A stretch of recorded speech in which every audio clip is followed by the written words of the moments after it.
नमस्कार, मैं रवीश कुमार। करीब 8 लाख कारें बिक नहीं रही हैं। डीलर त्राहिमाम कर रहे हैं कि कंपनियों से कारें लेकर तो आ गए हैं, मगर उनके शोरूम से कारें जा नहीं रही हैं, उपभोक्ताओं के घर बिक नहीं रही हैं। दूसरी तरफ भारत के टॉप आईआईटी से खबर आती है कि आईआईटी बॉम्बे में इस साल 33,000 से लेकर 50,000 रुपए महीने के पैकेज की नौकरी मिली है। 25% छात्रों को तो मिली ही नहीं। पिछले साल यानी 2022-23 में आईआईटी बॉम्बे का प्लेसमेंट जो है 82% से ऊपर रहा। इस साल घट गया, 75% पर आ गया। जब आईआईटी का यह हाल है तब आप सोच सकते हैं कि बाकी नौकरियों का क्या हाल होगा। बाकी जगह से पढ़कर निकल रहे छात्रों को किस तरह की नौकरी मिल रही होगी। आईटी सेक्टर की शुरुआती सैलरी का हाल तो और बुरा है। अब इतने कम पैसे की सैलरी में कौन कार खरीदेगा। अगले साल बढ़ने की तो उम्मीद भी नहीं। इस साल ईएमआई पर कार कोई कैसे ले ले।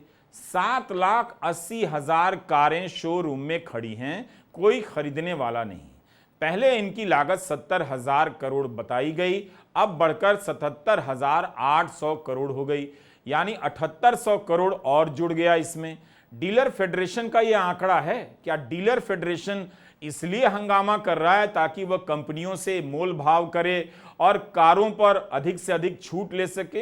हो सकता है, मगर कारों के नहीं बिकने का इससे क्या संबंध है? क्या यह मामला इतना ही है? अगर देश में पर्यावरण को लेकर जागरूकता इतनी बढ़ गई है कि लोग कार नहीं खरीद रहे हैं, तब तो यह बहुत अच्छी बात है। लेकिन किसी भी सेगमेंट की कार नहीं बिक रही। इसमें तो इलेक्ट्रिक वाहन भी शामिल हैं। वैसे डीलर संघ ने कहा है अतिवृष्टि के कारण कारें नहीं बिक रही।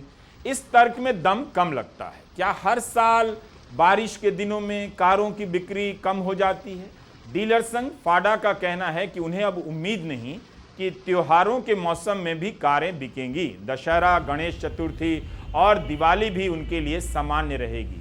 जुलाई में खबर आई कि कारें नहीं बिक रही हैं। अगस्त का डाटा आया कि नहीं बिक रही हैं। केवल प्राइवेट कारें नहीं, कमर्शियल वाहनों और ट्रैक्टर की बिक्री में भी कमी आई है। दुपहिया वाहनों की बिक्री में भी सुस्ती की बात पढ़ने को मिलती है। कहीं ऐसा तो नहीं कि अब कार खरीदने की क्षमता नए लोगों में नहीं रही। जिनकी नौकरियां नई हैं वो अगले 4-5 साल में कार खरीदने की स्थिति में नहीं पहुंच पाते। कारें वही खरीद रहे हैं जिनके पास बहुत पैसा है। जिनके पास पहले से एक कारें हैं वो 1 से 2, 2 से 4 किए जा रहे हैं। काश इसका आंकड़ा होता कि नए लोग यानी पहली बार कितने लोगों ने कारें खरीदी और कितने लोगों ने पुरानी कारें बदलकर नई कारें ली, तो तस्वीर और साफ होती। कुछ तो है कि डीलर संघ चिंताजनक बता रहा है कि कारें बिक नहीं रही। ऐसा क्यों है? आईआईटी बॉम्बे में इस साल छात्रों को जो नई नौकरियां मिली हैं उनका हाल बुरा क्यों है? 6 लाख सालाना, 4 लाख सालाना की नौकरी मिल रही है। महीने की सैलरी 35,000 भी नहीं, 50,000 भी नहीं। इतने कम की नौकरी मिल रही है भारत के टॉप आईआईटी से पढ़ने के बाद। वह भी सभी को नहीं मिल रही है। 25% को तो मिल भी नहीं रही। बाकी को मिली है, वह भी बहुत साधारण स्तर की। बहुत कुछ कम लोग हैं जिन्हें ज्यादा बढ़िया सैलरी मिली है। इस हाल में नए लोग तो कार नहीं खरीदेंगे। खर्चा चल जाए किसी तरह बहुत है। आईआईटी बॉम्बे से पढ़कर अगर 35,000 की नौकरी मिले तो कोई कैसे जिएगा? 10 साल पहले छोटी कारें खूब बिकती थीं। जितनी कारें बिका करती थीं उसका 64%। अब इनमें गिरावट आ गई।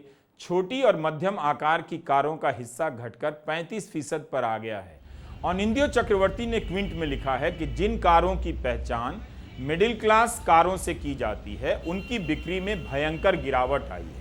अमीर लोग एसयूवी जरूर खरीद रहे हैं, इसलिए एसयूवी के सेगमेंट में टेढ़ी मेढ़ी दाएं बाएं से फूली हुई भीमकाय कारें लॉन्च हो रही हैं, क्योंकि जिनके पास पैसा है उन्हीं के पास पैसा है, वही खरीदें। क्या फैशन बदल रहा है कारों को लेकर? जो लोग एसयूवी खरीद रहे हैं उन्हें भी इस सेगमेंट की गाड़ियों में जो पहले गुणवत्ता और फीचर मिला करते थे उनमें कमी आ रही है। कार निर्माता खूब कटौती कर रहे हैं। बेहतर तो आप ही बता सकते हैं कि सच्चाई क्या है, मिडिल क्लास की हालत कैसी है।